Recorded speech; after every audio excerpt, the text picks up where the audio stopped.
ఈ రోజుతో ఎర్తింగ్ పూర్తయిపోయింది.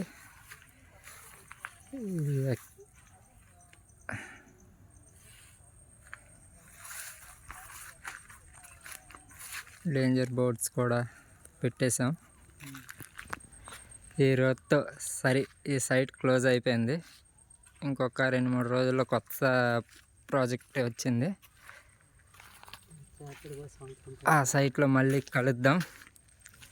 చూసారు కదా, డేంజర్ బోర్డ్స్ కూడా అయిపోయినాయి. డేంజర్ బోర్డ్స్ మీకు చూపించలేదు కదా, ఎలా ఉన్నాయో చూపిస్తా. ఇవ్వండి.